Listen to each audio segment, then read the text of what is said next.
Hi, everyone. It's me, Krylios, Team Racing Productions MC and producer. And joining me today is Andre Davis. Welcome.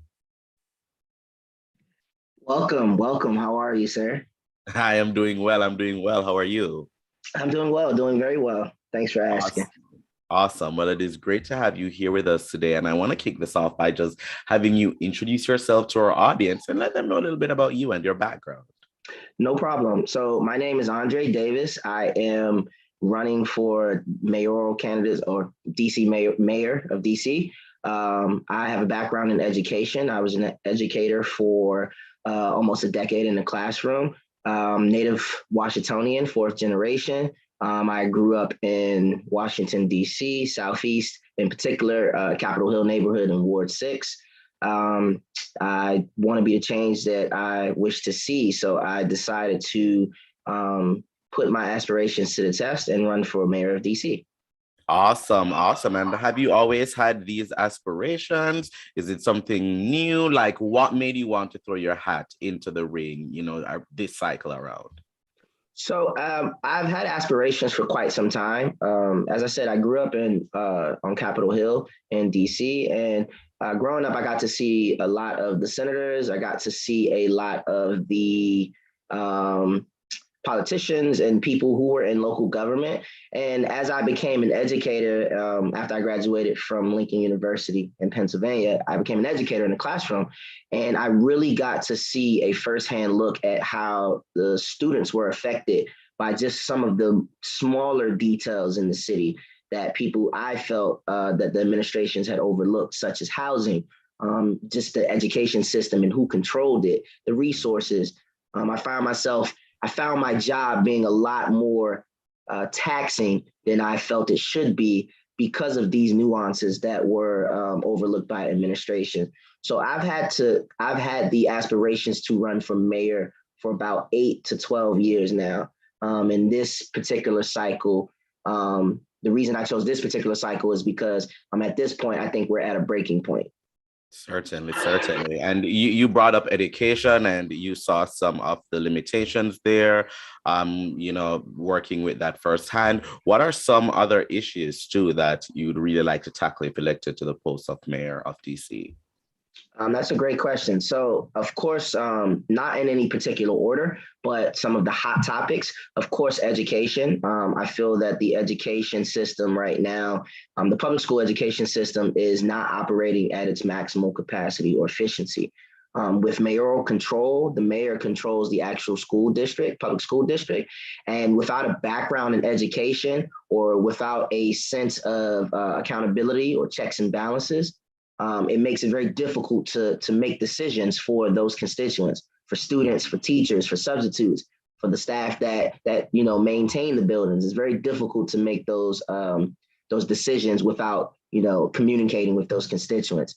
The second thing would be housing. Anyone who lives in not just Washington, D.C., but mainly urban cities across America and regions, metropolitan regions, they've seen a significant rent increase over the past couple of years. They've seen a significant increase in the things that allow people to purchase homes, such as, qualifying for a bank loan, qualifying for, assistance with closing and things of that nature.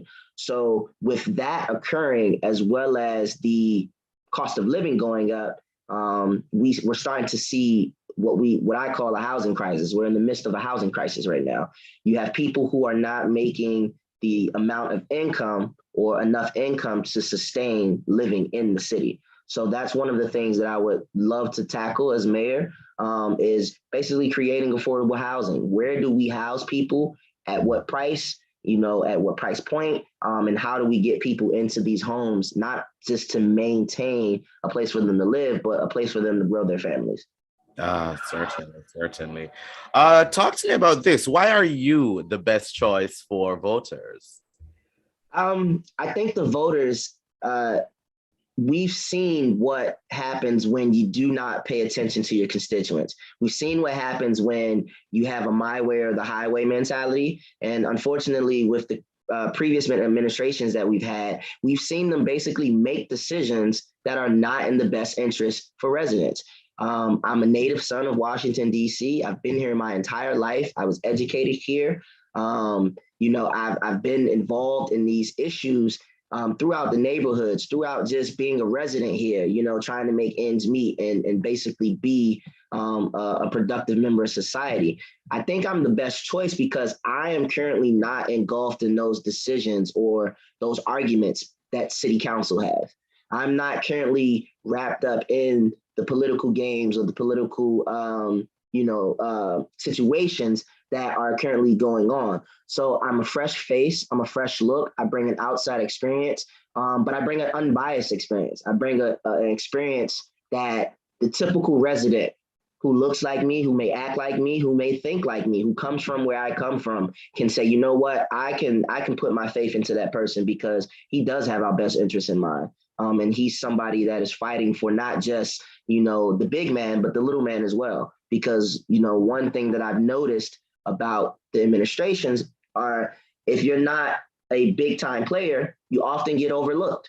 And that's not the entire, spectrum of the residents in the city. You have big fish, small fish, medium fish. It's just how it works. So I'm the best choice because I come with an unbiased experience, an unbiased point of view, and I genuinely come with the best interests of the voters in mind.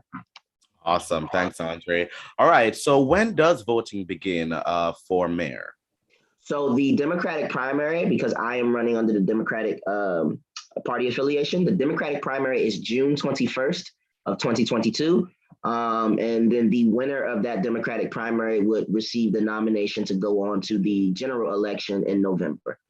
Awesome. And for viewers who are watching, if you need to make sure that you're registered to vote, you want to check your status, you can go to headcount.org. Once again, you can go to headcount.org to make sure that you are registered for this year's elections. Now, Andre, how can people learn more about you, learn more about your campaign, support you, and just keep up with all the updates? How can they do that? That's a great question. So one of the best ways to keep up with me is Twitter. I'm very active on Twitter.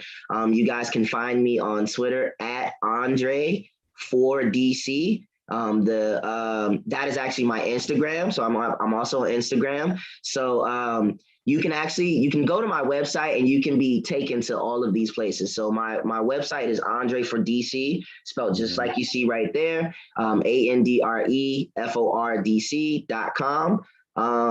You get there, you'll see my bio, you'll see a place for you to learn more about me, to support, to spread the word if you want to use social media. There's ways for people to volunteer, and volunteering comes in all aspects. So although campaigns take a lot of finances to run, and we greatly appreciate financial contributions, we also look for contributions in other ways. So you can be a social media ambassador where you just post what I post, or you retweet what I tweet. You spread the word about my campaign. You garner up support in regards to your peers and your fellow networks. Also, people can just basically keep up with me, just on the website, Instagram, Twitter, Facebook. I'm everywhere pretty much. Awesome. Well, thank you so much, Andre. To our viewers, the Andre for DC links will be in the description below. Andre, thanks so much for being here with me today. It was certainly a pleasure, and I wish you best of luck on your campaign. Thank you so much. I appreciate it. Thank you. And to our viewers, please follow Team Racing Productions on all forms of social media. And most of all, thank you for watching. Bye, everyone.